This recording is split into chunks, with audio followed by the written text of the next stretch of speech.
Hi, everybody. My name is Megan. Guess how old I am? I bet you were wrong. And, probably, you won't believe that I am over 30 years old now.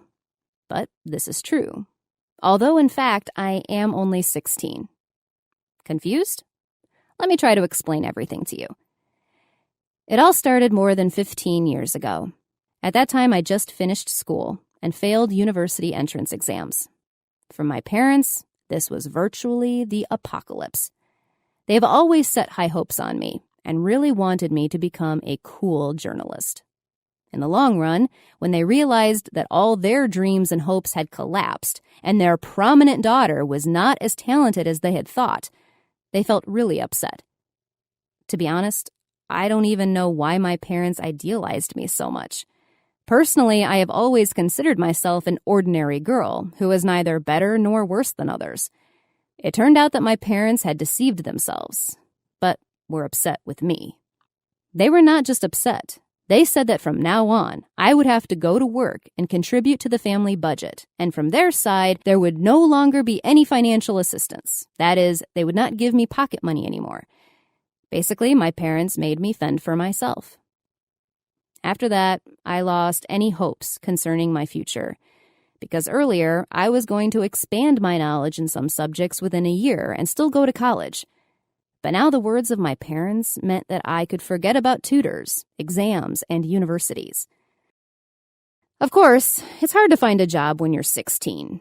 No one even hired me as a waitress or a cleaning lady. In the long run, the owner of one cafe took pity on me and gave me the job of a dishwasher. I didn't see any prospects for myself. I didn't see any future. It seemed to me that I would spend my whole life in the stinking kitchen with the simmering machine that turned dirty dishes into clean ones. I felt sad and was apathetic towards everything. I was a dishwasher, and this was my way. After a couple of months in our cafe, a waitress didn't show up for a night shift, so my boss suggested me to work instead of her. Of course, I agreed. Unlike a dishwasher, a waiter gets tips, and sometimes this can be very good money. Oh, and at night, the cafe is usually not very crowded, so I was sure that I could handle it. And actually, I was right. The shift was very easy. There were no more than 2 customers at the same time in the cafe. In fact, they were quite polite and not picky. Late at night, the cafe was empty, and the cashier, together with the cook, decided to take a nap while I was sitting in the hall and looking through vacancies in the latest newspaper. Well, what could I do? Deep inside, I was slightly hoping that I would find a better job even without education. Then an elderly man came into the cafe and ordered a double espresso. I wanted to bring him a menu and wake up my colleagues, but he said that this was not necessary. He would drink coffee and leave. Well, the customer is always right. I continued to leaf through newspapers and write down in my notebook some phone numbers from various ads. After some time, a visitor called me over and asked what I was hoping to find in the newspaper. We got into a conversation, so I told him how I had failed entrance exams and described the reaction of my parents.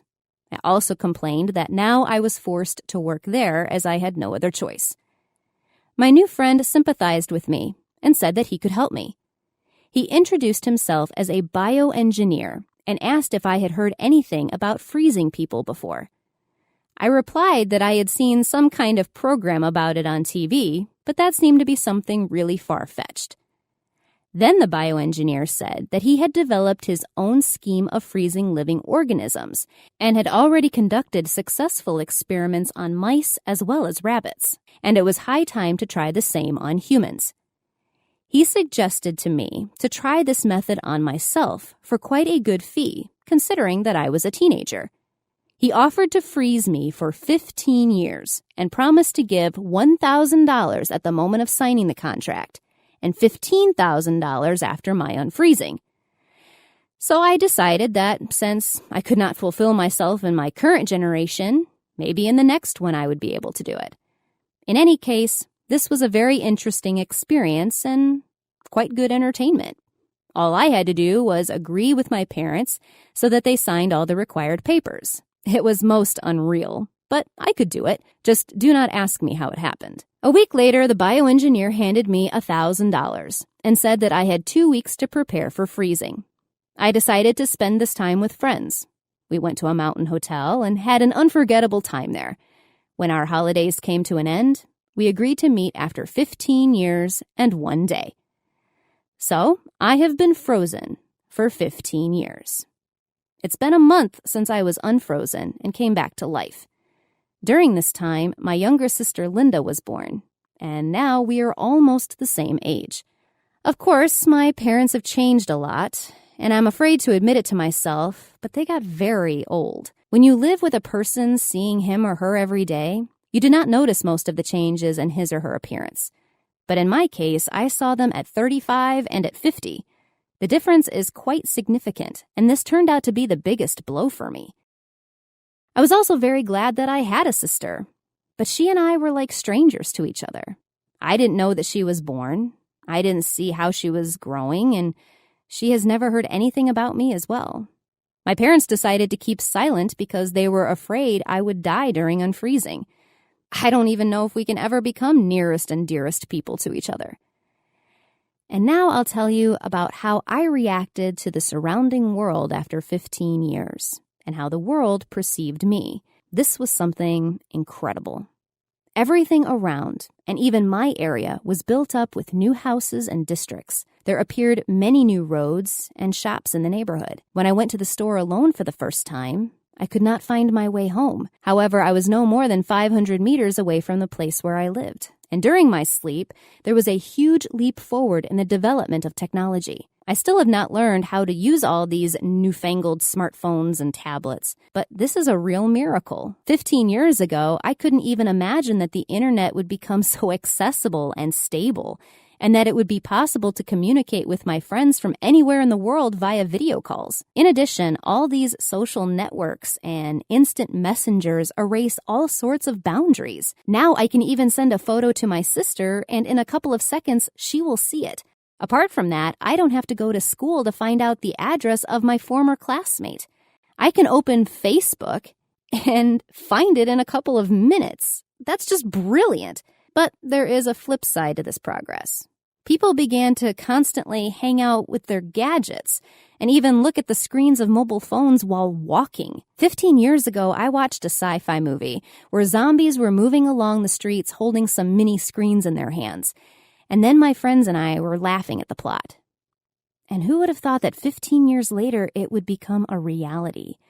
In fact, I'm very scared to see all this, because even the very friends who used to laugh at this film together with me are now zombified by their gadgets. I hope that when I fully learn how to use my iPhone, I will not become dependent on it. Apart from that, I would like to talk about modern fashion and beauty. The beauty industry, of course, also took a great step forward, and this is very cool. But I do not understand why everyone is so attracted by huge, literally huge lips. Why? Who says that it's beautiful? Also, I am shocked by girls' eyelashes that are 1 meter long. Now, cheekbones and eyebrows are made. The shape of the nose is changed with a single injection. Nails and even hair are artificially grown. Before, we used to laugh at it when we saw such stories in films. It seems that the world has turned into all those comic episodes that just made us smile. And now it's not funny for us. Today, we are worshiping all this. Well, I can't but mention anything about people who have become completely different. Before, everyone was more sensitive and kind. Now, even people's looks have become different. They are somehow colder. I was also shocked by the fact that the comedian whose shows I once watched with great pleasure became a president. I guess that 15 years from now, clowns will rule the world and everyone will consider it normal. Although I think I'm an apolitical person. I had never imagined that such a thing was even possible. I've recently met my friends from the past. They are already over 30. Many of them have families and children, and I realized that after all, my biological age froze together with me. Children and teenagers are closer to me than adult men and women. My sister says that I am lost in time. Now I am a stranger to both my peers and modern teens. $15,000 slipped through my fingers in a month in the modern world without ever making me happy. If I could take the time back, then probably I would have refused to be frozen. I believe that a person should live in his or her time, in his or her era, and not jump over decades like I did. It is morally difficult. Would you like to be frozen for 10 to 15 years? You can share your answers in the comments below this video. Click the thumbs up button and subscribe to our channel.